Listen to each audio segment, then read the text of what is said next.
Excellencies, distinguished delegates, the President of the Republic of Indonesia, ASEAN, China, Japan, and Republic of Korea leaders arrives at the venue. Please rise.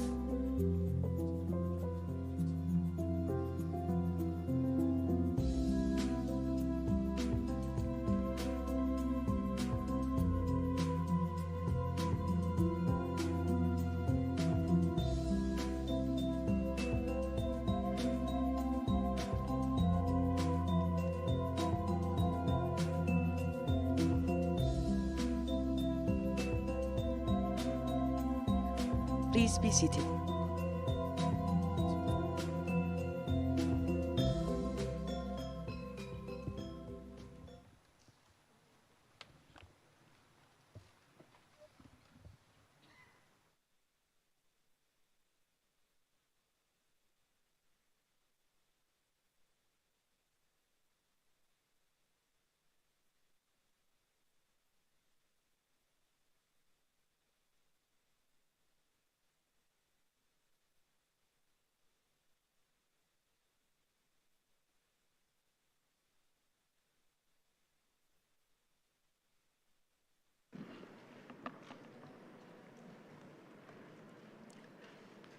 Di Baginda, yang mulia para pemimpin ASEAN Plus 3, selama lebih dari 2 dekade, ASEAN Plus 3 telah membuahkan banyak hasil dan menjadi motor pertumbuhan di kawasan. Namun, kita tidak boleh cepat berpuas diri, kita harus terus membuka dan menciptakan peluang-peluang kerjasama baru di mana pembangunan ekonomi hijau jadi salah satu prioritas ke depan. ASEAN sangat menghargai dukungan RRT, Jepang, dan Republik Korea untuk pengembangan ekosistem EV baterai dan ASEAN Indo-Pacific Forum. Ini penting bagi kemajuan dan pertumbuhan kawasan. Namun demikian, tujuan tersebut pasti akan terganggu jika perdamaian dan stabilitas di kawasan tidak mampu kita jaga. Oleh karena itu, saya mengajak kita semua untuk memiliki rasa yang sama, memiliki kesadaran yang sama, untuk bersama-sama menjaga perdamaian dan stabilitas di kawasan dengan terus menghormati hukum internasional. Demikian dari saya, dan dengan ini saya nyatakan KTT ke-26 ASEAN Plus 3 dibuka.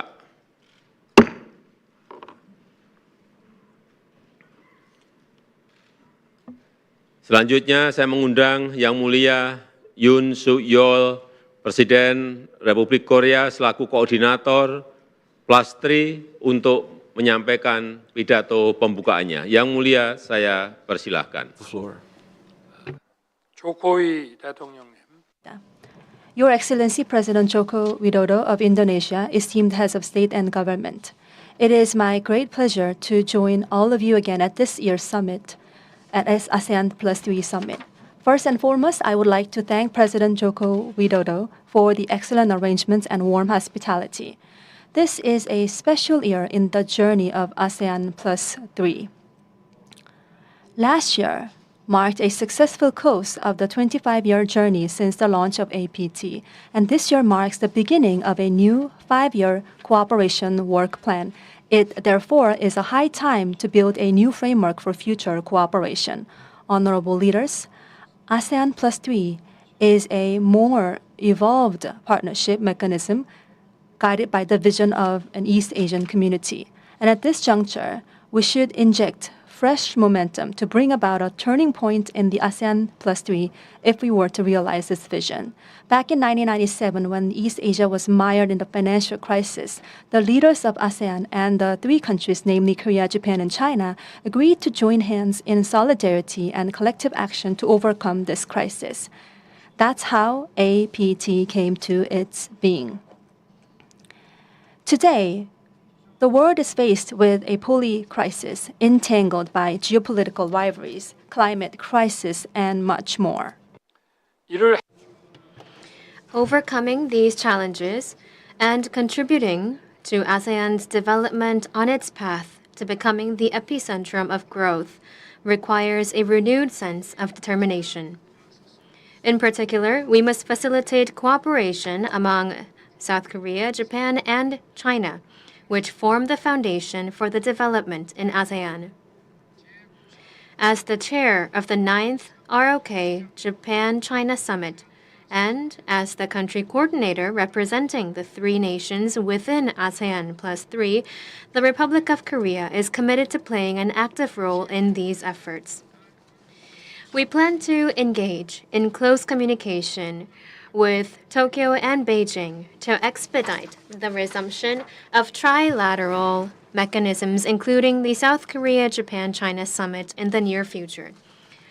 Just as the improvement in South Korea-Japan relations has opened new doors for cooperation among South Korea, the U.S., and Japan, bolstered cooperation between South Korea, Japan, and China can serve as a platform that opens up a new chapter in ASEAN Plus 3 cooperation.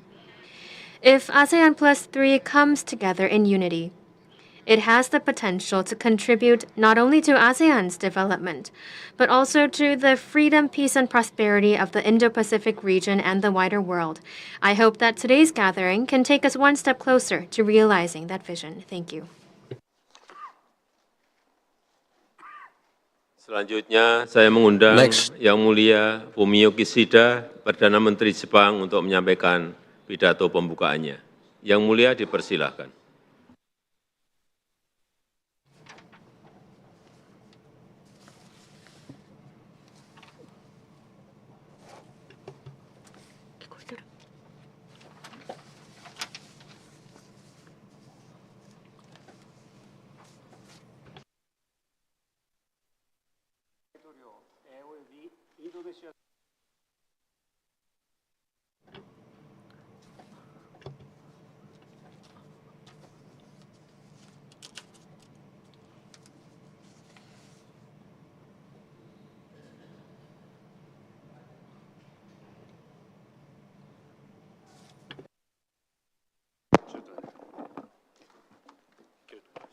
Okay.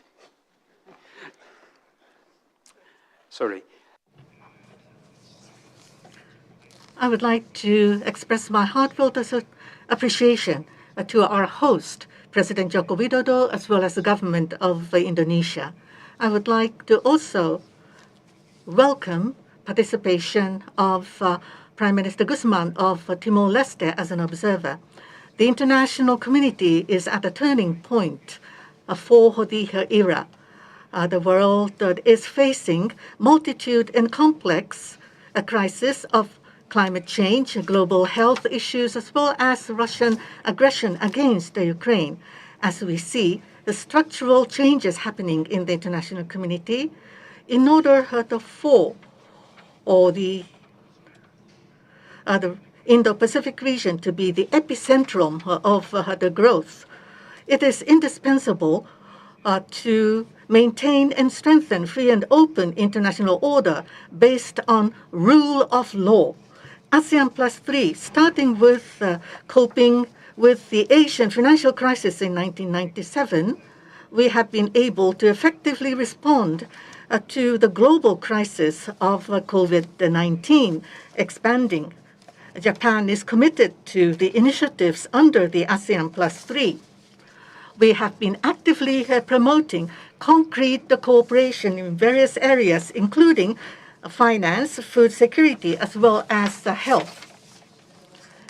Firstly, in promoting a regional financial cooperation, Japan has been leading the discussions, including on the swift creation of the Rapid Financing Facility to further strengthen the Chiang-Mai Initiative multilateralization. And secondly, in order to secure food security, Japan has been conducting assistance through the APTAR, or ASEAN Plus 3 Emergency Rice Reserve. And thirdly, in order to support recovery from COVID, Japan has been providing $3.3 billion of emergency financial support loans. Japan has consistently supported the ASEAN centrality as well as unity and also mainstreaming of the AOIP, ASEAN Outlook on Indo-Pacific. Under the ASEAN Plus 3 framework, we will further deepen our cooperation with the various countries to push forward the ASEAN initiatives.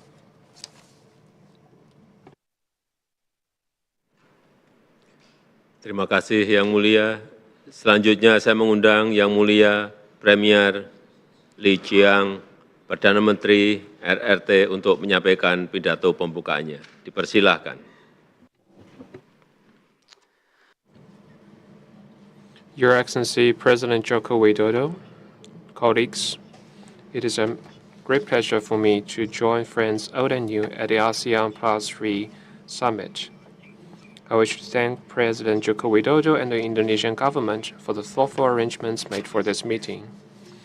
Since its inception over 2 decades ago, as a response to the Asian financial crisis, the APT cooperation framework has weathered the tests of the global financial crisis and the COVID-19 pandemic and played an important role in driving regional progress and prosperity. We Chinese often say, just as a fence needs the support of 3 stakes, even an able fellow needs the help of 3 friends. The more difficult the situation, the greater the need for solidarity and collaboration. A review of the many multilateral cooperation mechanisms in the world would show that they are all essentially about creating and expanding networks of friends. In these networks, there are both next-door neighbors and partners further afield. Then comes the question, what principles should we go by as we make friends, choose partners, and live with neighbors in these mechanisms? As President Xi Jinping noted, one can find partners in both those who share the same ideals and those who choose common ground over differences. In our engagement and interaction, a key principle is to seek common ground while reserving and resolving differences. To seek common ground, we must first acknowledge our commonalities. For APT countries and indeed all countries in Asia, there are so many things we share in common. Well, first, we share a common home. We are connected by shared mountains and rivers, bound by similar cultures and traditions. These underlying commonalities are the reason behind our time-honored history of friendly ties. In this common home, we all gain from its peace and prosperity and suffer in the event of upheavals and chaos. Well, second, we share common interests. We all played our part in creating the Asian miracle of economic growth. In the past 10 years, the combined GDP of APT countries as a share of the global economy increased from 24.7% to 27.6%. We are each other's important economic and trade partners, and our industrial and supply chains are deeply integrated. If we can continue to enhance openness and cooperation, we will surely forge an epicentrum of global growth. But third, we share common opportunities. We are each other's opportunities and can inject strong impetus into global development. The Chinese economy is now on track to realize the annual growth target of around 5%. More importantly, China is advancing high-quality development and Chinese modernization on all fronts. The Chinese economy enjoys bright prospects and will continue to generate fresh and greater opportunities for the region and the rest of the world. While we remain steadfast in seeking common ground based on the commonalities, we shall have nothing to fear about the differences, and we will be able to find the right way to resolve them.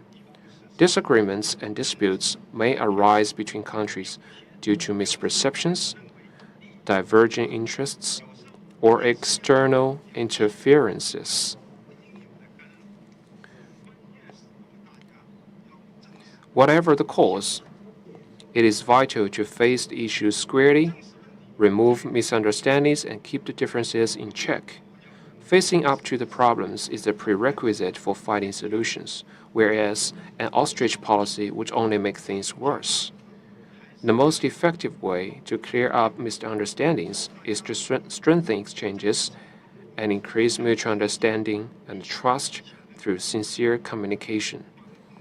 To keep differences under control, what is essential now is to oppose picking sides, oppose bloc confrontation, and oppose a new Cold War, and to ensure that disagreements and disputes among countries are properly handled.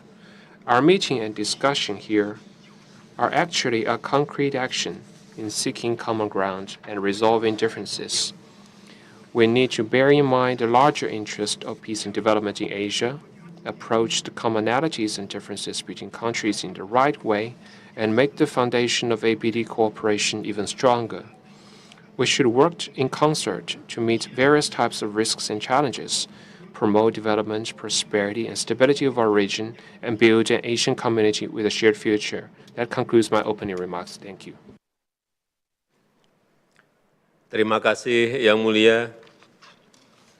Selanjutnya sebelum kita mulai sesi pleno yang akan dilakukan secara tertutup, dengan hormat saya mohon awak media untuk meninggalkan ruang pertemuan. Terima kasih.